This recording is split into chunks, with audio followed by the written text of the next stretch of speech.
vou passar a palavra agora para a Rose, que é uma recém-chegada à casa, mas como diz o ditado, bom filho a casa torna, né? A Rose atuou... Está um gelo aqui, gente. O ar está... ela atuou no Arquivo do Estado, no momento lá em 84, na criação do sistema de arquivos. E foi muito curioso ontem no curso, a professora Nassara estava falando um pouquinho dos desafios da área, dos avanços, da formação da área. E ela falou assim, contando um pouco da trajetória do SAUSP, do SAES, tinha lá no arquivo a Rose Nojosa, e ela fazia barulho nessa questão do diálogo da instituição arquivística e administração. E eu pensei assim, poxa, e ela vai falar conosco amanhã, tantos anos depois, né, sobre esse desafio dessa relação necessária e desafiadora de existir na administração, para a administração, que ela nos veja e que a gente entenda como existir dentro dela. Por favor, Rose. Bom dia. Eu sou muito grata por estar aqui, né? E por ser convidada para esse momento de comemoração dos 126 anos do arquivo. Então, eu falo desse lugar, de quem viu essa instituição num momento em que ela só tinha sonhos e muita vontade de existir, né? Era uma questão mesmo de sobrevivência. E o SAESP foi uma semente para que essa árvore brotasse, né? Numa época em que tudo era precaríssimo, né? As instalações, o cuidado com a documentação, uma mini equipe. E ter agora a visão de um arquivo com essas condições que nós temos, com esse timaço, né? Esse quadro profissional maravilhoso, com direção,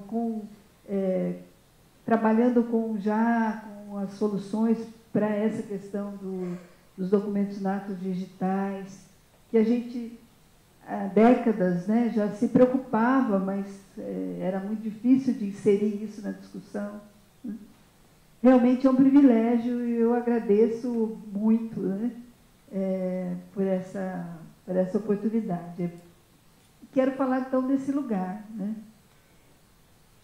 O arquivo, particularmente, acho que os arquivos, no geral, eles evoluíram e o nosso arquivo do Estado realmente conseguiu, do ponto de vista do conhecimento técnico, né, da aplicação dos conhecimentos da arquivística, conseguiu um avanço muito importante. A gente está embarcado no futuro com essa questão dos atos digitais. A gente tem segurança na produção de instrumentos de pesquisa, para a gestão documental e para o acervo.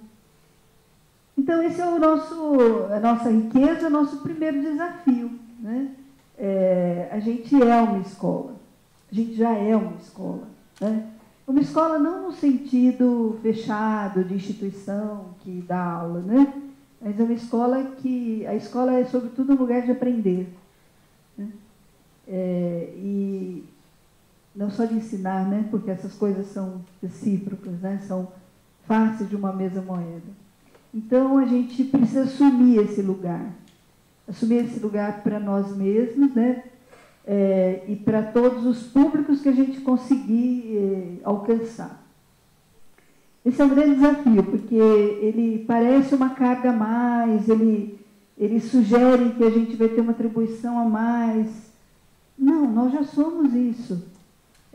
Nós já temos isso. E o fato da gente ter conseguido essa excelência técnica, esse esforço diário, né, que a gente faz, traz também essa responsabilidade do compartilhar.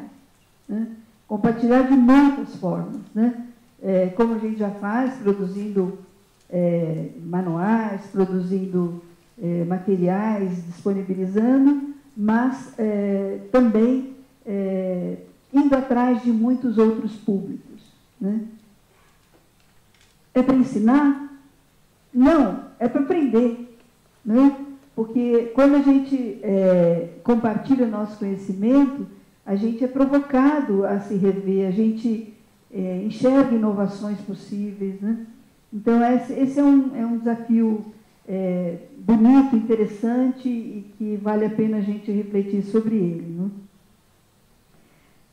Um segundo desafio que eu gostaria de pontuar, todos eles são nossos conhecidos, né? Eu não estou dizendo aqui, claro, nenhuma novidade. Estou só tentando concentrar algumas questões que desse lugar me parecem muito interessantes.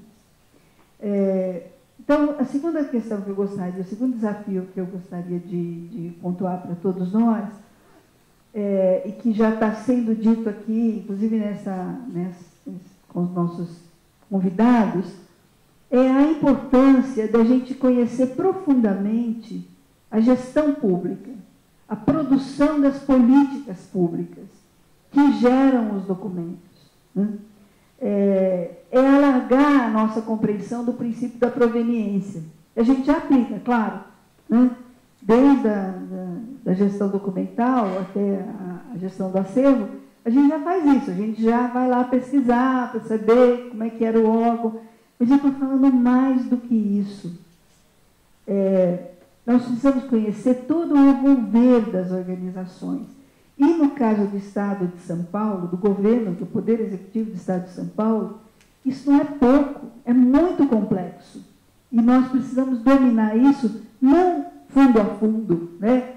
Secretaria por secretaria, mas esse quadro geral, a gente já tem falado disso, né? É muito importante. É muito importante observar como é que nós evoluímos nessa organização do Estado para prestar os serviços e realizar as funções que são atribuições do governo estadual, né? No Poder Executivo, que esse é o nossa principal questão. É preciso lembrar, por exemplo, que desde o início da República até 1930, o governo do Estado de São Paulo, no momento em que já tinha uma mudança muito importante, né, econômica, social, ele operou com 4 secretarias, né, durante todo esse período. E o Rodrigues Alves, que veio a ser depois o presidente da República, né, foi governador e em seguida foi presidente, ele ainda teve a ousadia de trabalhar com 3 secretarias, né, do Estado. E aí, no período autoritário, já com Getúlio Vargas, nós começamos a ampliar isso.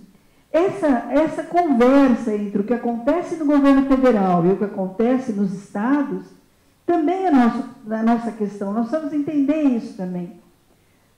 Porque, como nós somos uma federação, e uma federação muito peculiar, né? Os recursos, uma parte grande dos recursos concentrada no governo federal e depois retorna para os estados e municípios e retorna carimbado. Retorna para políticas que são políticas nacionais. Então, isso impacta como os governos estaduais e municipais realizam o seu próprio papel e como eles têm que se organizar para o seu próprio papel. Então, conhecer os governadores, seus períodos, os seus partidos, e como que eles ascenderam ao governo do Estado, né? Se eles foram eleitos, se eles são interventores, foram indicados, e os governos federais, é um conhecimento que precisa ser da equipe inteira, o tempo todo. A gente tem que saber quem foram os nossos 55 governadores, né? Pelo menos da República até agora, claro, também da província e antes, mas esse período, como é que se comportou? Como é que teve uma expansão muito importante no período da ditadura militar para se constituir autarquias e unidades de administração indireta? Como é que isso conversou com a administração direta? Como é que isso moldou, né? A atribuição, muitas vezes, continua a mesma, mas ela se realiza de forma completamente diferente. acompanhar políticas públicas dá essa noção para a gente. Então, por exemplo, a política de saúde, né? A gente tem um papel do Estado, né, do governo estadual, na questão da saúde. E esse papel mudou muito, muito a partir do SUS, porque o governo do Estado, que era principalmente um prestador de serviços, e, portanto, ele tinha que organizar os seus recursos e a sua estrutura para prestar serviços, ele passa a ser, na lógica do SUS, muito mais, ele ainda tem um papel de prestador, mas ele passa a ser muito mais um orientador técnico de municípios, um fiscalizador, um acompanhador. Isso acontece em várias políticas, né? Elas mudam, políticas nacionais e políticas propriamente estaduais. Então, essa é uma questão que eu reputo de grande importância, é um desafio, que todos nós tenhamos... perdão, gente. Eu não sei desligar esse telefone, porque eu acabei de recebê-lo, desculpa.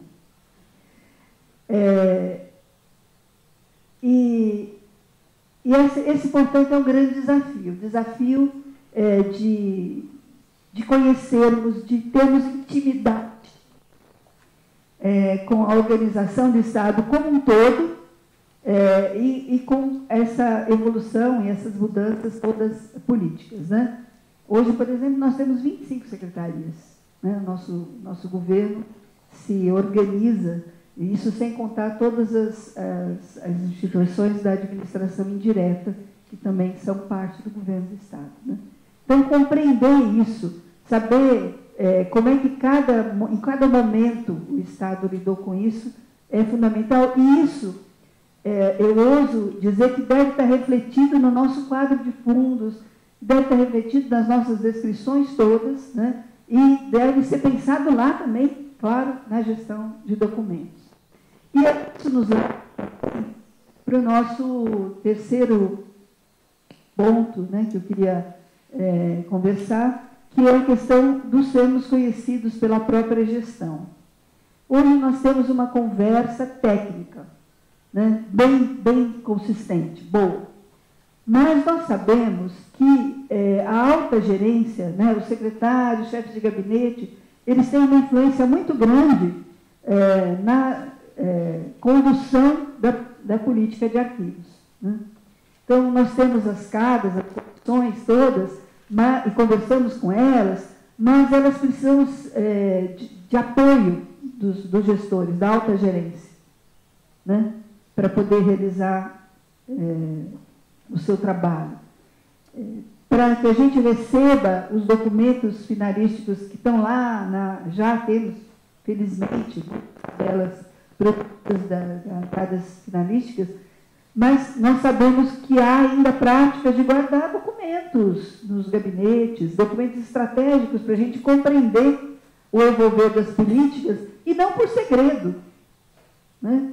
Porque os dirigentes, muitas vezes, e às vezes até os seus gabinetes, né, secretárias, elas guardam lá nos armários coisas que aparentemente são de importância, e ficam lá, né? De vez em quando a gente vê em algum gabinete coisas que seriam muito importantes terem fluído para o arquivo, que ficaram justamente porque eram importantes, né? Então, em vez de vir para cá e poder ficar de uso público, estão lá. Então, a gente precisa ter estratégias para alcançar esse público da alta gerência. E é um público que flutua, né? Diferente do funcionário público que muda de lugar, mas ele está na gestão, é um público que vem de outros lugares e que vai embora.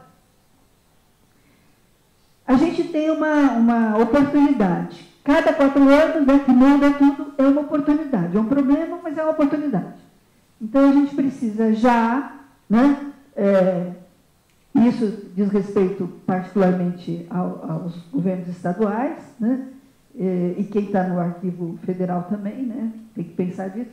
Como é que a gente vai sensibilizar? Como é que a gente vai abordar esses novos gestores que vão chegar daqui a pouquinho, né? Temos que nos preparar agora para que eles compreendam, né, o quanto eles podem contribuir, e mais do que isso, o fato deles serem os protagonistas principais dessa cena.